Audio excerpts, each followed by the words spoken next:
Hello friends, welcome back to our channel. तो हम कर रहे हैं आपका क्लास 10th की एनसीईआरटी को, जिसमें हमने जो लैंग्वेज ली है वो है आपकी हिंदी में। ऑलरेडी हम बहुत सारी चीज़ों को देख चुके हैं। फर्स्ट चैप्टर कंप्लीट हो चुका है, हम सेकंड चैप्टर पे हैं जिसमें हम बहुत सारी चीज़ों को पढ़ चुके हैं। अगर आप चैनल पर नए हैं तो आप स्टार्टिंग से पढ़िए, तब चीज़ें आपको समझ आएंगी, आप चीज़ों को समझ सकेंगे। चैनल पर न्यू हैं तो चैनल को सब्सक्राइब करें, वीडियो को लाइक और शेयर करें। दूसरी इंपॉर्टेंट चीज़, 9th और 10th वाले बच्चों के लिए हम वन शॉट वीडियो भी आपका एक क्विक रिवीजन के लिए बहुत जल्द शुरू हो जाएगा, कल या परसों से। बाकी अगर यहाँ पर कंपटीशन वाले बच्चे हैं तो उनके लिए क्वेश्चंस को सॉल्व करना भी इम्पोर्टेंट है। तो आप मेरे दूसरे चैनल पर जा सकते हैं, माही बायोलॉजी क्लासेस, जिसका लिंक आपको डिस्क्रिप्शन बॉक्स में मिल जाएगा, या आप डायरेक्ट यूट्यूब पर सर्च करेंगे माही बायोलॉजी क्लासेस तो आ जाएगा।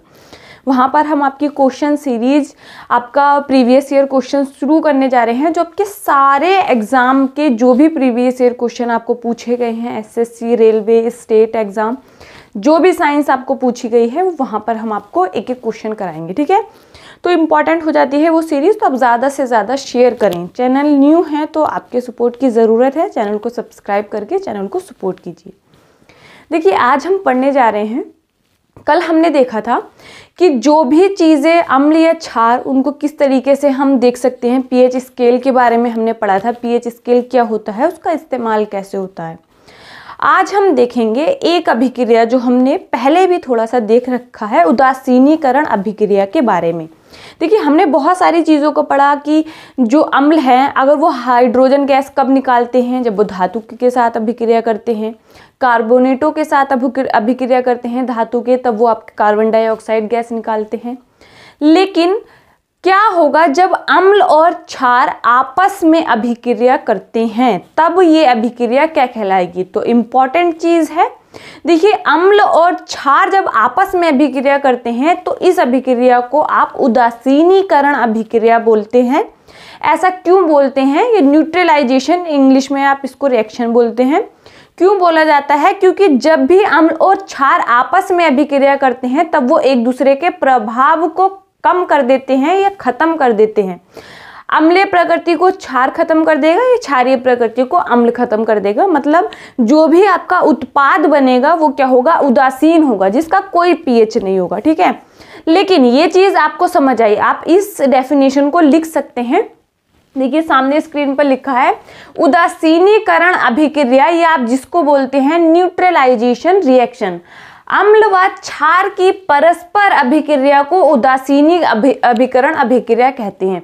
अब एक चीज समझिए, यहाँ पर हमने लिखा हुआ भी है कि अम्ल और क्षार जब क्रिया करते हैं तब आपका लवण बनता है वो, और फिर आपका जल बनता है। एक उदाहरण लिया गया, जब HCl, देखिए एक्वाज लेंगे मतलब जलीय लेंगे उसका, HCl, सोडियम हाइड्रोक्साइड भी आप जलीय लेंगे, तब आपका लवण क्या बनेगा? NaCl बनेगा। उसको भी आप एक्वाज ही बनेगा, वो जलीय विलयन, और फिर आपका क्या आता है? जल बनेगा। ये चीज़ हमने पहले भी पढ़ी हुई है, हम यहाँ पर उसको रिविजन देख रहे थे। क्यों देख रहे थे? क्योंकि यहाँ पर जो इम्पोर्टेंट बात है वो ये समझने लायक है कि आपने पढ़ा कि अब यहाँ पर लवण बना, और हम पढ़ रहे हैं कि अम्ल और क्षार जब परस्पर अभिक्रिया करते हैं तब यह अभिक्रिया उदासीनीकरण अभिक्रिया कहलाती है।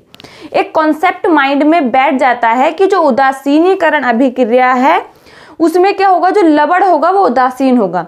लेकिन ये कंसेप्ट पूरी तरीके से आपका सही नहीं है, क्योंकि हमेशा वो उदासीन हो ऐसा नहीं है। अब ये किस बात पर डिपेंड करता है ये हम आगे देखेंगे, आगे पढ़ेंगे। आज हमने यही पढ़ना है कि कब आपके जो लवण की प्रकृति होगी वो अम्लीय होगी, कब लवण की प्रकृति क्षारीय होगी, और कब वो उदासीन होगा। इम्पॉर्टेंट है आज की क्लासेस सारी इम्पॉर्टेंट है, लेकिन आज शायद समझना आपके लिए ज़्यादा ज़रूरी है। अब देखिए, यहाँ पर कुछ आपको आपकी बुक में आपको नाम दिए गए हैं, उसका आपने सूत्र लिखना है। जैसे पोटेशियम आपका सल्फेट दिया गया है, पोटेशियम सल्फेट का सूत्र क्या होगा? K2SO4 होगा। पोटेशियम सल्फेट का सूत्र क्या होगा? K2SO4 होगा। सोडियम सल्फेट का क्या होगा? Na2SO4 होगा। आपका कैल्शियम सल्फेट के लिए कैल्शियम सल्फेट KSO4 होगा, और मैग्नीशियम सल्फेट होगा MgSO4। फिर आपको पूछा गया है copper sulphate and sodium chloride, copper sulphate and sodium chloride, ठीक है।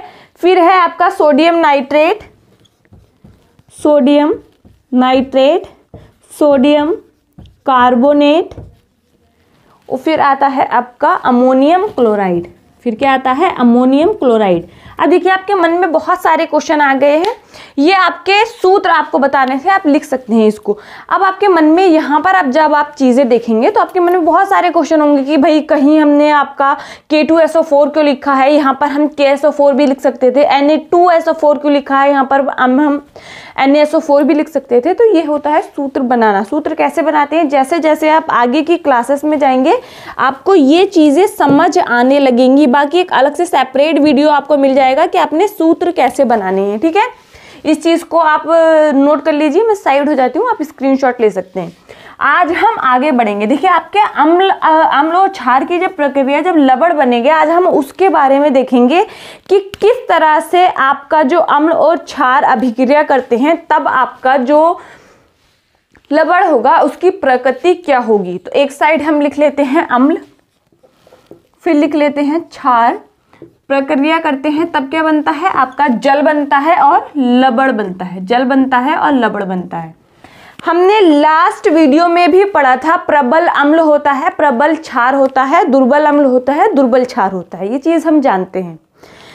तो एक चीज़ देखिए, जब भी कोई अम्ल प्रक्रिया करेगा और वो क्या होगा? प्रबल अम्ल होगा, और किससे अभिक्रिया का? दुर्बल क्षार से अभिक्रिया करेगा, तब आपका जो लवण बनेगा उसकी प्रकृति को देखते हैं। अम्ल क्या होगा? आपका प्रबल होगा, क्षार क्या होगा? दुर्बल होगा, और यहाँ पर जो लवण बनेगा उसकी प्रकृति को समझिए। क्योंकि अम्ल प्रबल है तो वो क्षार के प्रभाव को, हमने देखा कि उसके प्रभाव को कम करता है, लेकिन यहाँ पर अम्ल प्रबल है तो जो लवण की प्रकृति होगी वो कैसी हो जाएगी?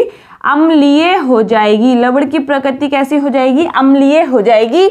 दूसरी इंपॉर्टेंट चीज देखेंगे, अगर यहाँ पर इसका अपोजिट हो जाए दूसरा, ये सभी को समझ आ रहा होगा, और क्षार आपका क्या हो जाए? प्रबल हो जाए, तब आपका जो लवण का जो प्रकृति होगी वो कैसी होगी? क्षारीय होगी, क्योंकि इस बार क्या है? क्षार आपका प्रबल है।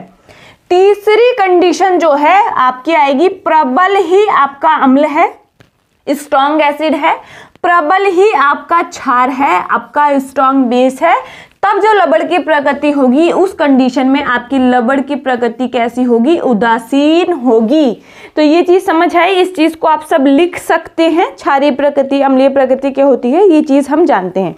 अब क्वेश्चन आपके मन में आएगा कि आपको कैसे पता कि कौन सा अम्ल प्रबल है, कौन सा अम्ल आपका दुर्बल है, कौन सा क्षार आपका प्रबल है, कौन सा क्षार आपका दुर्बल है। धीरे धीरे आप चीज़ें करेंगे, ये आपको समझ आने लगेंगी। जैसे मैं क्षार के बारे में आपको बता चुकी हूँ, एक दो हमने एग्जाम्पल भी देखे थे उसके। अम्ल का आप लिख सकते हैं प्रबल अम्ल, जैसे HCl होता है, आपको पता है ये प्रबल अम्ल है। H2SO4 आपका प्रबल अम्ल है। HNO3 आपका प्रबल अम्ल है। फिर आप आते हैं दुर्बल अम्ल में। दुर्बल अम्ल आपका CH3COOH, ये क्या है? आपका दुर्बल अम्ल है। इस चीज को आप कहीं नोट कर सकते हैं, स्क्रीनशॉट ले सकते हैं, ठीक है। अब आगे आपको कुछ लवण दे रखे हैं और आपसे पूछा गया है कि मतलब अगर वो बने थे फिर उसकी प्रकृति के बारे में आपने बताना है। तो सबसे पहले आपको पता होना चाहिए कि वो बने कैसे होंगे। अगर आपने ये चीज़ आपको आ गई तो बहुत अच्छे से आपको चीज़ें समझ आ जाएंगी। 1 से 2 बार, कुछ बच्चों को तो एक ही बार में समझ आ जाएगा। 1 से 2 बार अगर आप चीज़ों को समझने की कोशिश करेंगे तब आप अच्छे से समझ जाएंगे, ठीक है। देखिए कुछ लवण के उदाहरण लेते हैं और कोशिश करते हैं जानने की कि वो बने कैसे होंगे, मतलब उनका जो निर्माण है वो कैसे हुआ होगा, तब आप उसकी प्रकृति को देख सकते हैं। जैसे अगर पहला उदाहरण लेंगे तो हम पहला उदाहरण लेते हैं सोडियम क्लोराइड का। किसका लेते हैं? सोडियम क्लोराइड का। देखिए जलीय विलयन लेना है, ये मैंने आपको बताया था। तो सबसे पहले आप देखेंगे आपने इसके क्या करने हैं? आयन बनाने हैं। अगर हम दूसरी तरफ क्या देखें, जल को देख सकते हैं। सबसे पहले हमने इसके आयन बनाने हैं। सोडियम आपका सोडियम प्लस में कन्वर्ट हो जाएगा, क्लोरीन आपका क्लोराइड आयन में कन्वर्ट हो जाएगा। और यहाँ जल को देखिए, यहाँ पर आपको H+ मिलता है और OH- मिलता है, ठीक है। अब यहाँ पर थोड़ा सा कोशिश करने की कोशिश कीजिए कि ये जो आपका बना है इससे पहले ये जल में इस तरीके से था, इसका अब इससे कैसे बना होगा? अब तो ये आपका NaCl बना है और आपका जल बाहर निकल गया, लेकिन अभिक्रिया क्या रही होगी? क्योंकि आप यहाँ पर देख सकते हैं HCl Cl जाके आपका हाइड्रोजन से अभिक्रिया करेगा, मतलब ये पहले हुआ होगा, तब ये आपका जो प्रोडक्ट है ये बना है। और फिर यहाँ पर देख रहे हैं सोडियम हाइड्रोक्साइड, मतलब अभिक्रिया क्या रही होगी ये जानने के लिए हम इस तरीके से पहले आयन बना सकते हैं।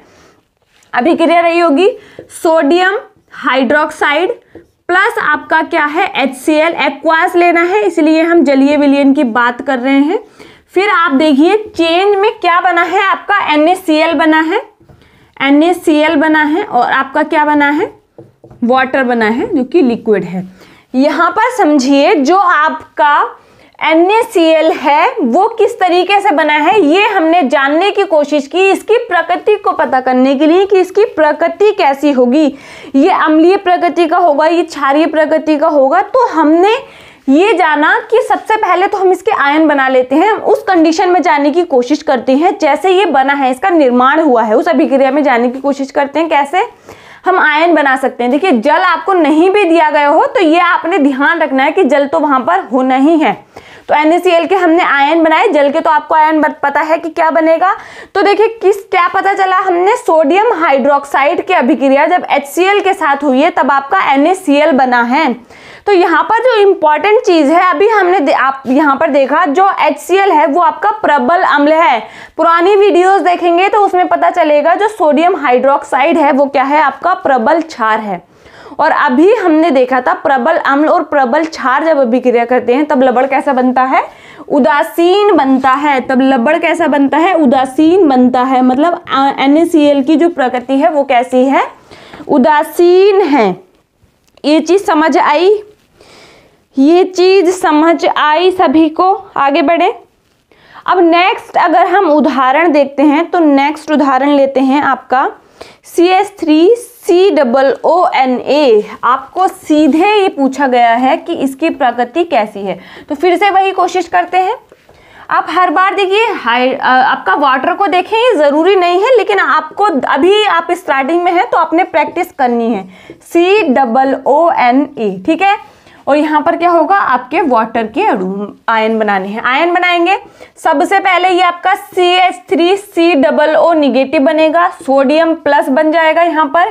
फिर आप देखेंगे वहीं से same process H plus ion और क्या बनेगा, OH माइनस हाइड्रोक्साइड आयन। यहाँ पर जो आपने समझना है वो यह है कि ये जो अभिक्रिया है ये जाकर आपका H प्लस से मिल जाएगा और यहाँ पर आप देख सकते हैं सोडियम हाइड्रोक्साइड। मतलब आपकी जो अभिक्रिया रही होगी वो कुछ इस तरीके से रही होगी। प्लस आपका NaOH है जो कि एक्वास में है। फिर आपका क्या बना है,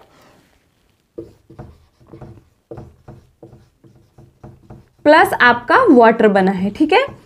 तो इस अभिक्रिया से हमें पता चला कि ये अभिक्रिया हुई है, इस आपका निर्माण इस तरीके से ये अभिक्रिया हुई होगी तब आपका ये बना है। अब यहाँ पर देखिए अभी मैंने आपको बताया था ये क्या है, आपका दुर्बल अम्ल है और ये क्या है, प्रबल क्षार है। ये क्या है, दुर्बल अम्ल है और ये प्रबल क्षार है।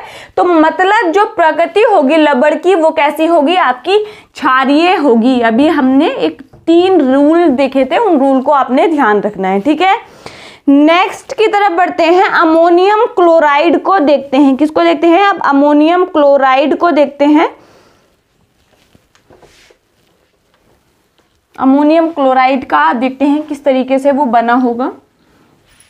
तीसरा क्या है आपका, अमोनियम क्लोराइड। फिर से वही, आप चाहें तो करें, ना चाहें तो ना करें, ये आपकी इच्छा के ऊपर है पूरा। फिर देखें अमोनियम क्लोराइड यहाँ पर आयन बनेंगे NH4 प्लस, फिर आपका आता है क्लोराइड आयन, यहाँ पर सेम वही होगा H प्लस NOH माइनस। अभिक्रिया क्या रही होगी, आपका जो NH4 है वो OH के साथ जाकर उसने क्रिया की होगी और यहाँ पर HCl ने आपस में क्रिया की होगी। अभिक्रिया क्या थी, HCl। देखिए एक एक्वास जो है आप खुद से लिख लें, आपने ध्यान रखना है।